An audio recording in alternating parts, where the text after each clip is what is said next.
Halo guys, kembali lagi bersama saya Azu di channel Azu9 Review. Nah, kali ini mari kita lanjutkan alur cerita si bodoh keturunan klan Gacor dan part ke-7 season kedua. Mari kita mulai.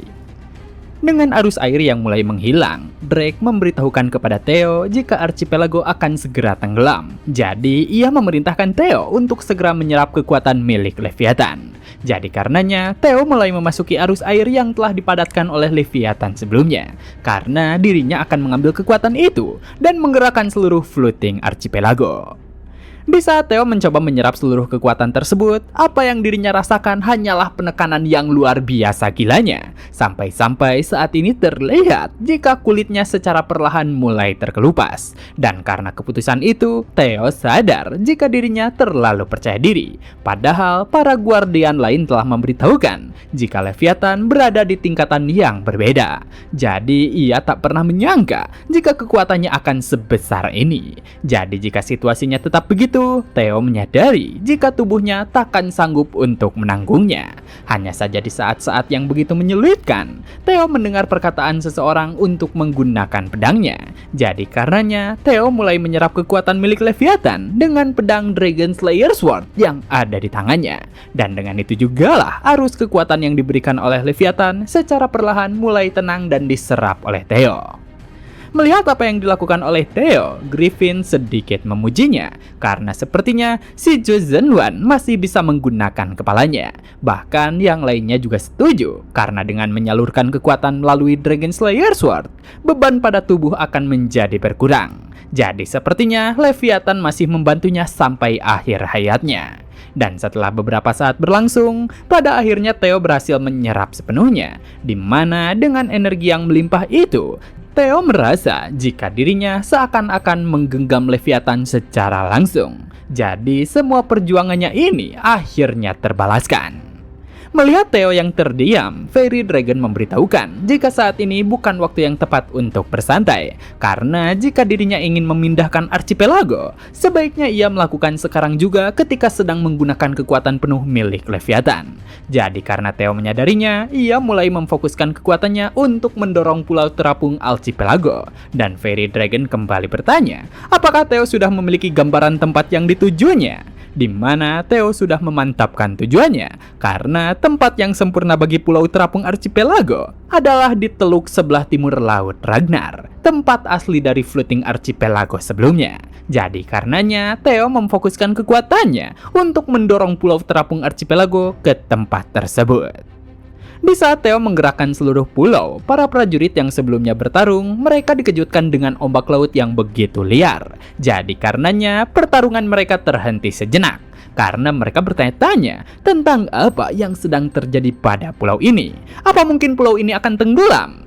Bahkan dengan guncangan yang begitu keras, mereka hanya dapat terkejut diam. Namun salah seorang dari mereka kemudian berkata agar yang lainnya memperhatikan sekitar. Karena saat ini garis pantai telah berpindah. Jadi karenanya mereka semua menyadari jika apa yang sedang terjadi itu karena pulau floating archipelago sedang bergerak. Sementara itu, di Mercyswar yang sebelumnya telah ditinggalkan, mengetahui keadaan yang begitu tiba-tiba, Noel yang berada di hadapan Overlord Dragon tentu saja tak percaya. Karena, apakah bocah itu sudah menyerap kekuatan Dragon Slayer Sword secepat ini? Sedangkan Dante si Overlord Dragon, ia berkata kepada Noel, jika sepertinya saat ini bukan waktu yang tepat untuk tetap berdiam. Jadi ia meminta maaf atas situasi yang tak terduga ini, yang mana ia menyarankan Noel untuk menghentikan perselisihan.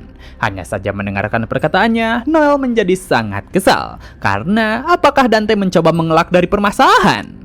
Namun Dante membalas jika dirinya sendiri juga tidak mengantisipasi dengan tindakan yang dilakukan oleh Theo. Lagi pula, rencana miliknya hampir selesai sepenuhnya. Dan karena bocah itu telah mengungkap rahasia tentang Dragon Slayer Sword, bukankah sebaiknya Noel membunuhnya dan merebut kembali Dragon Slayer Sword? Hanya saja, Noel membalas dengan kesal. Apakah itu artinya Dante ingin menggunakan dirinya untuk menyingkirkan saingan masa depannya tanpa mengangkat jari sedikit pun? Tapi dengan penuh ketidakpedulian Dante berkata, daripada menghabiskan waktu seperti ini, bukankah pilihan itu menguntungkan Noel sendiri? Kembali ke pertarungan, Antonio yang mencoba menahan pasukan Rayvan, ia tentu saja terkejut. Karena apakah pulau ini benar-benar bergerak? Jadi jika begitu, si bajingan kecil itu berhasil melakukannya, yang mana ia kemudian berteriak kepada setiap orang untuk menghentikan pertempuran. Karena saat ini bahaya akan tenggelamnya pulau telah menghilang. Jadi mulai dari sekarang semuanya telah aman. Hanya saja di saat ia meminta setiap orang berhenti, terlihat sebilah pedang bersiap menebasnya. Namun beruntungnya pedang tersebut langsung hancur, karena saat ini terlihat jika Theo telah datang untuk membantu. Bahkan ia langsung menyingkirkan orang Rayvan yang membuat keributan. Melihat kehadiran dari Theo, para penduduk yang selama ini berjuang tentu saja senang karena Kriemhild telah kembali, di mana itu artinya Kriemhild berhasil menyegel si dragon. Sedangkan Antonio yang ada di sana, ia bertanya kepada Theo, apakah pulau ini telah sepenuhnya selamat? Dan Theo membalas jika pulau ini takkan tenggelam lagi. Dengan apa yang dikatakannya, Antonio berterima kasih kepadanya. Tapi ia kemudian berkata jika dirinya ingin menanyakan satu hal kepada Theo. Hanya saja Theo membalas untuk tak perlu memikirkan apapun, karena sebaiknya ia beristirahat terlebih dahulu. Terutama ia mengetahui tentang apa yang telah Antonio lakukan di tempat ini, di mana Theo yakin jika Antonio mencoba melindungi pulau ini dan juga dirinya. Jadi karenanya Theo meminta Antonio untuk tak perlu khawatir dan menyerahkan urusannya kepadanya. Melihat sosok Theo, para prajurit Rayvan hanya dapat terdiam, di mana karenanya Umberto memerintahkan mereka untuk segera bergerak. Karena di hadapan mereka saat ini ada Dragon Slayer Sword yang perlu direbut. Jadi atas perintahnya mereka bersiap untuk menyerang Theo. Hanya saja di saat yang bersamaan terlihat pancaran aura yang sangat mencekam, di mana orang yang baru saja tiba berkata jika dirinya tak menyangka dengan kekacauan yang telah terjadi. Dan Theo yang terkejut dengan perubahan situasi secara insting memerintahkan setiap orang untuk segera menunduk. Karena di saat berikutnya sebuah garis lurus langsung menebas segala yang ada di hadapannya, baik sekutu maupun musuh. Bahkan ombak laut yang sedang bergoncang, itu semua tertebas halus oleh serangan yang begitu cepat. Dan karenanya pembantaian instan telah terjadi di tempat tersebut. Sementara itu, Theo yang menyadari hal tersebut, dirinya berhasil memblokir serangan yang datang secara tiba-tiba. Dan orang-orang yang ada di belakangnya, mereka berhasil selamat dari tragedi yang telah terjadi. Tapi meski begitu, mereka semua benar-benar terkejut dengan apa yang dilihatnya. Karena saat ini, para bangsawan dan penjaga telah mati dengan cara yang tragis. Di mana orang yang melancarkan serangan, ia mulai berjalan mendekat dan berkata jika orang-orang yang dirinya perintahkan benar-benar tak berguna, karena mereka tak bisa mengurus bocah bajingan yang mengganggu seluruh rencananya. Melihat kematian ayahnya, Antonio tentu saja tak berdaya. Namun Theo yang mengetahui akan itu, ia meminta Antonio untuk waspada dan mengevakuasi para penduduk, karena pulau ini masih membutuhkan kehadirannya. Jadi atas perkataannya, Antonio hanya dapat mengikuti perintahnya. Dan Theo yang melihat kepergian dari setiap orang, dirinya cukup mengkhawatirkan keadaannya. Karena meski sosok misterius itu berada cukup jauh, tapi yang bisa dirinya lakukan hanyalah memblokir serangan itu. Di saat Theo terus memperhatikan orang yang melayangkan serangan, dirinya tentu saja bertanya-tanya, karena siapa sebenarnya orang yang baru saja muncul? Dan dengan penuh amarah, orang itu berkata, jika tindakan arogansi bocah Ragnar sialan hanya akan sampai sini saja, karena dirinya akan menebasnya menjadi potongan-potongan kecil, sampai ayahnya sendiri takkan bisa mengenalinya lagi. Melihat pria itu, Theo menyadari jika situasi miliknya benar-benar berbahaya. Bahkan ia tak percaya dengan orang sehebat itu yang muncul secara tiba-tiba. Dan alasan yang paling masuk akal jika orang itu merupakan Nine Pillars Rayvan, di mana mereka merupakan manusia ciptaan yang diperkuat untuk menyaingi Nine Dragon milik Ragnar.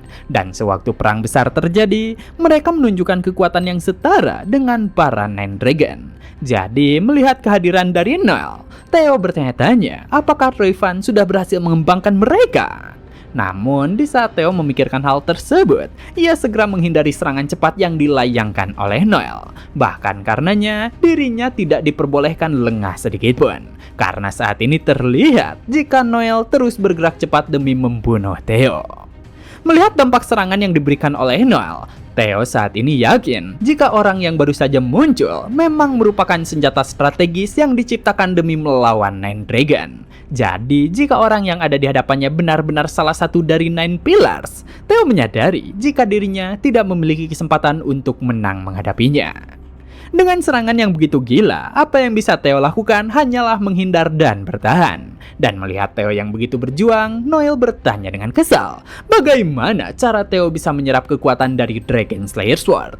Karena seharusnya untuk menggenggam pedangnya saja merupakan hal yang sulit. Jadi, dengan seluruh kemarahan, Noel terus melancarkan serangan kuat dan memojokkan Theo. Bahkan, ia menyarankan kepadanya jika sebaiknya Theo menyerah saja.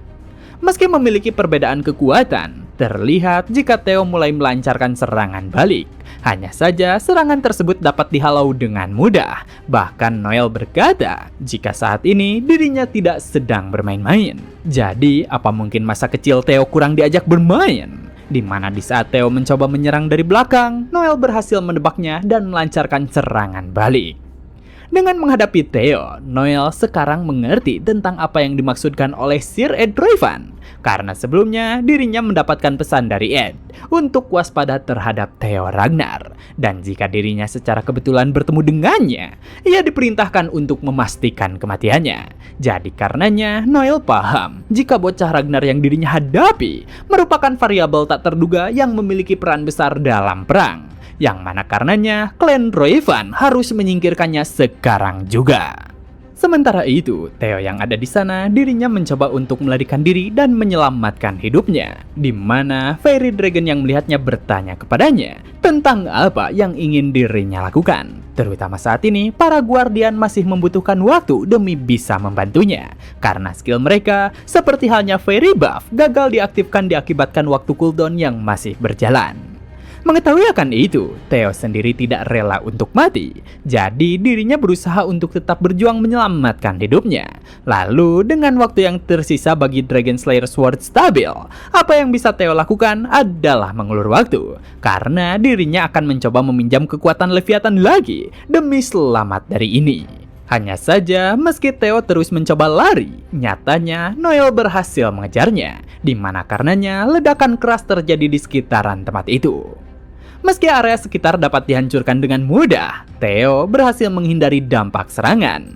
Tapi dirinya tidak bisa menurunkan kewaspadaannya karena Noel benar-benar tidak memberikan ampunan, di mana ia terus mengejar Theo dan melayangkan serangan kuatnya. Dengan pengejaran yang terus berlangsung, Theo mengambil sebuah kursi dan melemparkannya ke arah Noel. Di mana setelah dirinya mendapatkan kesempatan, ia mencoba melepaskan serangan kuatnya. Hanya saja, meski Theo telah mengerahkan kemampuannya, Noel dapat menghalaunya dengan mudah. Bahkan selanjutnya, ia kembali bergerak cepat dan menghantam Theo dengan tebasan miliknya.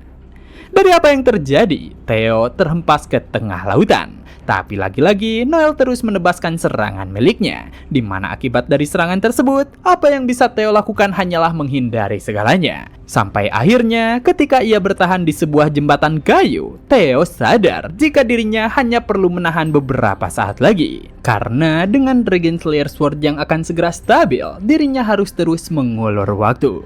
Namun karena Noel merasa jika saat ini menjadi bosan, dirinya bersiap untuk mengakhiri segalanya. Di mana dengan aura yang dipancarkannya, Theo sadar jika serangan itu benar-benar berbahaya. Jadi, Theo harus mencari cara untuk mengalihkan perhatian milik Noel. Dari itu juga lah Theo menyadari jika Trevan pasti mengincar Dragon Slayer Sword. Jadi dirinya langsung melemparnya ke lautan. Hanya saja di saat Noel teralihkan, pedang tersebut langsung ditangkap oleh si Serpent yang ada di sana. Dan Theo yang melihat keterkejutan dari Noel, ia sedikit mengejeknya. Karena jika Noel menginginkannya, dirinya harus mencoba mengambilnya. Dengan kemunculan para si Serpent, mereka langsung menembakkan water cannon terhadap Noel. Namun, meski serangan si Serpent berhasil mengenai targetnya, Noel berkata, apakah Theo pikir dengan beberapa ikan akan membantunya bisa mengubah situasi? Karena dengan serangan yang dilancarkan oleh para si Serpent, itu hanyalah hal yang tidak berguna. Jadi, kematian Theo merupakan takdir miliknya. Tapi di saat berikutnya, Theo mulai menerjang ke arah Noel, di mana Noel sendiri sedikit mengejeknya. Karena apakah si bocah bajingan mencoba menyerang balik? Jadi sebagai sepuh, dirinya memerintahkan Theo untuk melayangkan serangan terkuatnya, karena dirinya akan memberikan akhir yang megah bagi bocah bajingan yang berani mengganggu Treven. Di saat yang bersamaan, waktu cooldown bagi Dragon Slayer Sword telah berakhir, di mana karenanya saat ini kemampuan dari pedang itu telah sepenuhnya stabil. Bahkan Theo dapat mendengar jika Levi berterima kasih kepadanya, serta ia berharap agar Theo menggunakan kekuatan yang dirinya tinggalkan. Jadi atas kebangkitan dari Dragon Slayer Sword, Theo berhasil memperoleh skill Nibelung yang tertanam pada item, di mana dengan skill yang baru saja didapatnya, Theo langsung menggunakannya untuk menyerang Noel. Sampai-sampai karena serangan tersebut, pedang yang dimiliki Noel berhasil hancur sepenuhnya. Bahkan Noel sendiri terhempas jauh dan jatuh ke lautan. Meski Theo berhasil melayangkan serangan miliknya, nyatanya Noel berhasil bertahan, di mana ketika ia mencoba menaiki jembatan, dirinya mengejek Theo, karena menyedihkan sekali perjuangan yang dilakukan oleh Theo. Bahkan meski Theo telah menggunakan kartu asnya, tapi sayang serangan itu belum cukup untuk membunuh dirinya. Hanya saja di saat Noel melayangkan ejekan, Theo membalas jika dirinya sudah menduga hal itu, karena tidak mungkin dirinya dapat mengalahkan Nine Pillar yang diciptakan untuk menyaingi Nine Dragon dengan mudah. Tapi setidaknya dengan kekuatan miliknya, dirinya bisa menenggelamkannya ke dasar lautan. Jadi dengan kemampuan yang dimiliki Dragon Slayer Sword, Theo mencoba mengendalikan arus lautan untuk menerjang Noel, serta ia berkata jika dirinya akan menguburkan Noel di kedalaman laut.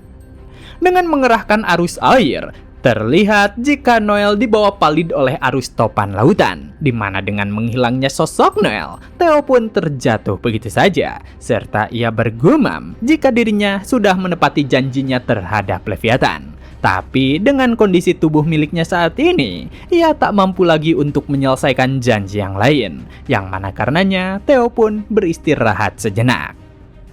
Singkat waktu, terlihat jika orang-orang sedang berkumpul, dan Antonio yang memimpin pelayaran pulau, ia memberitahukan dengan kecepatan sekitar 2 knot, meski floating archipelago menabrak pantai, seharusnya itu tidak masalah. Tapi mengalihkan itu ia berkata kepada Theo, saat dirinya pertama kali mendengar Theo ingin menggerakkan seluruh pulau archipelago, dirinya tak bisa mempercayainya. Bahkan sekarang juga setelah melihatnya secara langsung, ia masih sulit untuk mempercayainya. Tapi salah seorang penduduk kemudian bertanya kepada Theo, mengapa dirinya bersusah payah untuk menggerakkan pulau? Bukankah seharusnya sang pahlawan bisa menyegel si dragon dengan mudah? Dan Theo membalas jika hal itu memang lebih mudah. Tapi ia yakin jika hal yang sama pasti akan terjadi lagi. Karena meski si dragon disegel dan pulau floating archipelago mendapatkan kembali kedamaiannya, tapi orang-orang Treven yang berusaha mencuri Dragon Slayer Sword pasti akan terus bermunculan. Jadi karenanya, dengan menghilangkan risiko tenggelamnya archipelago, semua orang yang ada di sini takkan perlu mengkhawatirkan hal itu lagi. Jadi saat ini, floating archipelago akan bertempat di perairan dangkal di teluk sebelah timur Laut Ragnar demi mendapatkan kembali kestabilannya. Tapi sepertinya, meski kestabilan mencoba didapatkan kembali, namun nama floating archipelago takkan terlalu cocok lagi. Di saat Theo menggumamkan hal tersebut, tiba-tiba saja Antonio membungkuk meminta maaf kepada Theo, di mana karenanya itu mengejutkan setiap orang yang ada di sana. Di mana Antonio meminta maaf atas insiden Sandra yang melibatkan Guild Mercanceres dan White Armor Dragon Cavalry yang mengalami dampak cukup berat. Bahkan meski itu dilakukan atas perintah dari Treven, tapi sebagai pemimpin dari Black Skull, dirinya tidak bisa mengatakan tidak bersalah atas insiden tersebut. Jadi jika Theo ingin penduduk floating archipelago bertanggung jawab atas itu, maka Theo bisa melimpahkannya kepadanya. Namun sebelum Antonio menyelesaikan perkataannya, Theo berkata jika Antonio harus bertanggung jawab terhadap semua ini, di mana Theo ingin Antonio menjadi pemimpin serikat pelayaran utama. Mendengar hal itu, Antonio benar-benar terkejut karena apa yang dimaksudkan oleh Theo. Dan Theo menjelaskan jika saat ini wilayah utara sedang kekurangan kelompok untuk menangani permintaan logistik skala besar akibat Guild Mercanceres yang dibersihkan oleh Ragnar. Tapi dengan adanya serikat pelayaran archipelago, seharusnya kekosongan itu bisa teratasi. Namun meski Theo memberikan begitu kemewahan, Antonio berkata jika dirinya tidak memiliki hak untuk itu. Yang mana karenanya Theo pun berkata kepada para penduduk tentang bagaimana pendapat mereka. Karena saat ini Sir Antonio malah mengatakan ketidakberhakannya terhadap urusan tersebut. Di mana karenanya Priestess Marty mengangkat tangan dan berkata jika dirinya menyetujui dengan apa yang dikatakan oleh sang pahlawan. Bahkan semua orang yang ada di sini sudah menyaksikan ketulusan Sir Antonio demi melindungi para penduduk. Jadi atas perkataannya, setiap penduduk yang ada di sana setuju dengan apa yang dikatakan oleh Theo. Karena mereka percaya jika Antonio melakukan hal tersebut demi mensejahterakan para penduduk Floating Archipelago. Dan karena itu jugalah Theo kembali berkata kepada Antonio, dengan syarat Serikat Pelayaran Utara yang baru, sumber daya dan modalnya akan diprioritaskan untuk investasi di Ragnar. Sedangkan dirinya, ia akan bertanggung jawab penuh atas otonomi dan keamanan Floating Archipelago. Bahkan Theo bersumpah atas namanya sendiri. Meski merasa keberatan dengan situasi tersebut, tapi Antonio hanya bisa menerimanya, di mana ia berkata jika pada akhirnya dirinya menjadi orang yang menerima bantuan hingga akhir. Jadi sebagai perwakilan Serikat Pelayaran, dirinya bersumpah untuk bekerja sama dengan Ragnar, yang mana karenanya bentuk hubungan kerjasama antara Floating Archipelago dengan Ragnar terjalin secara resmi. Dan di saat yang bersamaan, akhirnya Pulau Floating Archipelago berhenti berlayar, di mana Theo pun berkata jika mereka telah tiba di rumah baru bagi Floating Archipelago. Sementara itu, di pesisir pantai, terlihat jika Noel masih dapat bertahan hidup, di mana dengan dirinya yang berhasil selamat dari kedalaman laut, ia menyimpan dendam terhadap Theo, sampai-sampai ia bersumpah akan mencabik-cabik dan mengunyah tubuhnya. Hanya saja ketika dirinya meluapkan seluruh emosinya, dirinya dikejutkan dengan seseorang yang mendekat ke arahnya, di mana orang itu berkata, apakah saingan Nine Dragon dari Troyfan semenyedihkan ini? Mengetahui jika orang yang datang adalah Dante, Noel berkata dengan kesal tentang apa yang dirinya inginkan. Lalu, bukankah Dante sendiri mengatakan jika rencananya gagal akan menjadi masalah? Jadi karenanya, sebaiknya Dante membantu membunuh bocah itu.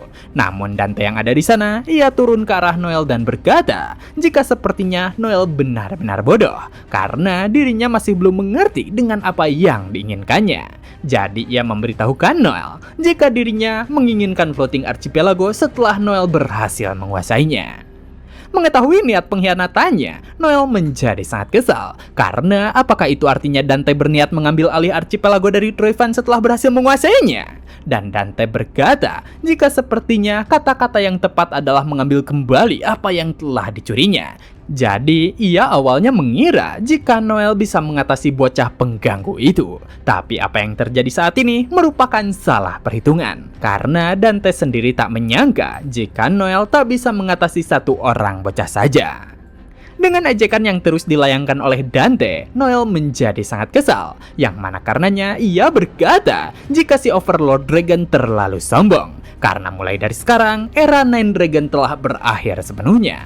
Jadi sebagai pengganti dari Nine Dragon, dirinya akan menunjukkan kekuatan sejati milik Nine Pillar. Hanya saja begitu Noel bersiap serius, tiba-tiba saja seluruh tubuhnya langsung hancur tak tersisa. Di mana Dante yang telah memukulnya, ia berkata jika orang-orang selatan selalu saja bertarung dengan mulutnya. Bahkan meski para Nine Dragon tua itu sudah melewati masa primanya, apakah Noel pikir Troyfan bisa mengalahkan mereka hanya dengan itu saja? Tapi sepertinya hal itu memang mungkin akan berhasil jika menghadapi si orang tua itu atau si kadal itu. Jadi karena Dante telah menyingkirkan salah satu orang tak berguna, dirinya berniat untuk bergerak ke tujuannya. Di mana dengan penuh semangat ia bergumam jika sepertinya dirinya harus mencicipi Theo Ragnar.